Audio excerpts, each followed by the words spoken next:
Hello students, good morning. आज हम लोग एक्सप्लेन करने वाले हैं आज journey to the end of the earth class 12 vistas, जिसके राइटर हैं तिसानी दोषी, लेखिका तिसानी दोषी है। आज हम लोग देखेंगे walk on the ocean. Last class में हम लोगों ने ह्यूमन इम्पैक्ट के बारे में पढ़ा था। आज हम लोग वॉक ऑन द ओशियन के बारे में पढ़ेंगे।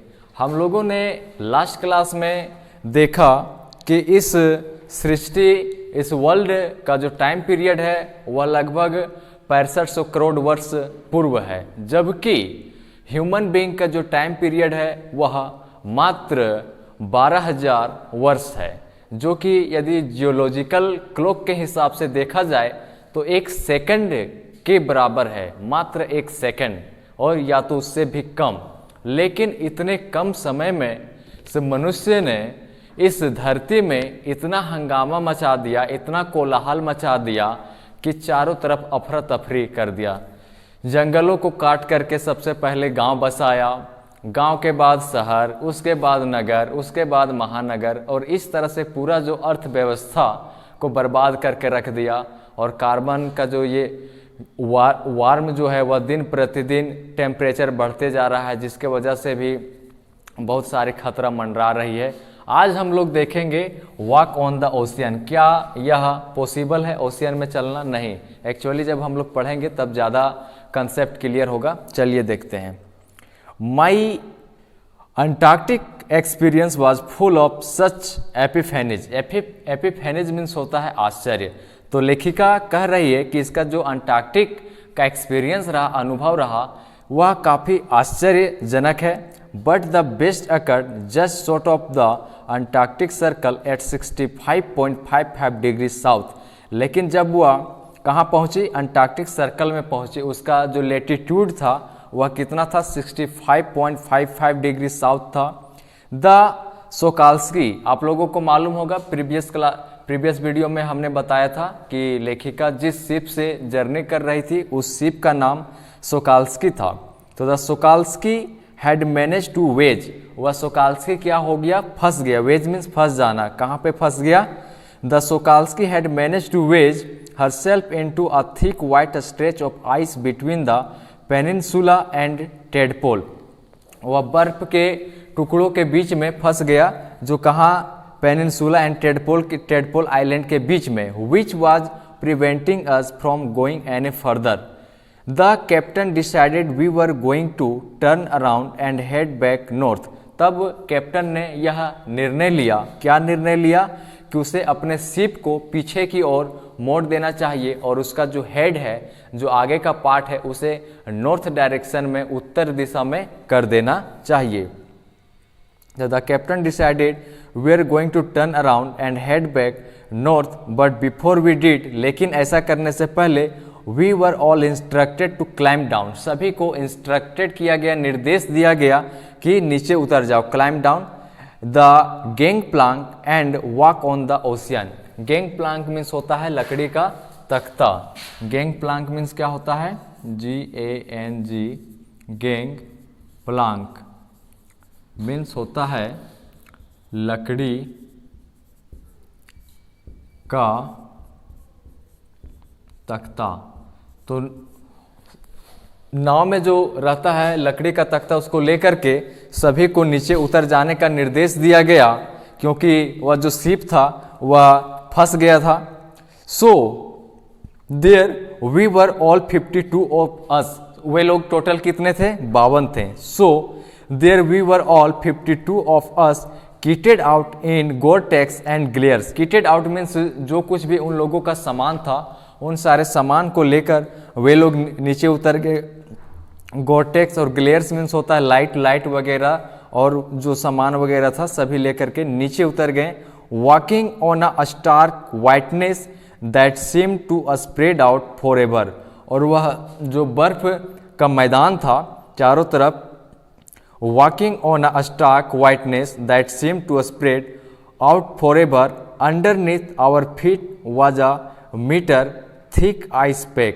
और जहाँ पे उन लोगों ने अपना कदम रखा उसके नीचे 1 फीट जो बर्फ का लेयर था, परत था, So there we were all 52 of us kitted out in Gore-Tex and glares, walking on a stark whiteness that seemed to spread out forever.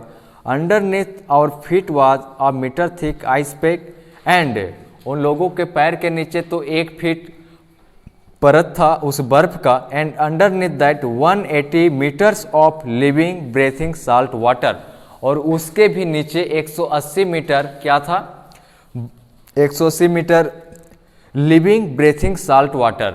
हम लोग जानते हैं कि समुद्र का पानी जो होता है वह नमकीन होता है, खारा होता है, और उस पानी में बहुत सारे प्राणी थे जो ब्रेथिंग सांस ले रहे थे। In the periphery crabeater, periphery means उसके जस्ट बगल में, किनारे में, in the periphery crabeater seals were stretching and sunning themselves on ice flows.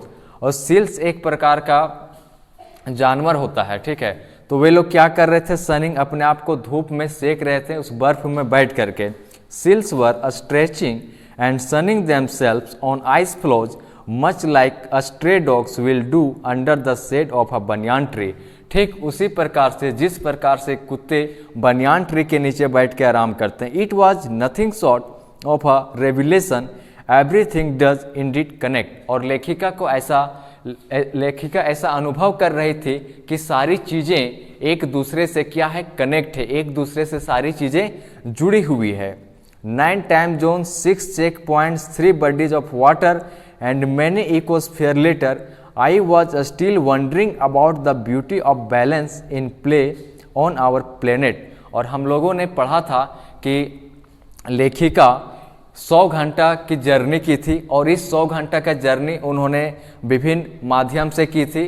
तो इस 100 घंटा के जर्नी में जब वह 9 टाइम जोन्स क्रॉस करती है, 6 चेक पॉइंट्स क्रॉस करती है, और 3 बॉडीज ऑफ वाटर क्रॉस करके वह जब अंटार्कटिका पहुंचती है, तो वह काफ़ी आश्चर्यचकित हो जाती है। वह आश्चर्यचकित क्यों हो जाती है? क्योंकि I was still wondering about the beauty of balance in play on our planet. क्योंकि हमारे प्लेनेट में कितना बैलेंस है, कितना संतुलन है कि उधर का जो मौसम था, वेदर था, वह काफ़ी गर्म था, यहाँ का काफ़ी ठंड है, इसके बावजूद पूरा का पूरा जो धरती का जो संतुलन बना हुआ है, यह काफ़ी आश्चर्यचकित कर देने वाली बात थी।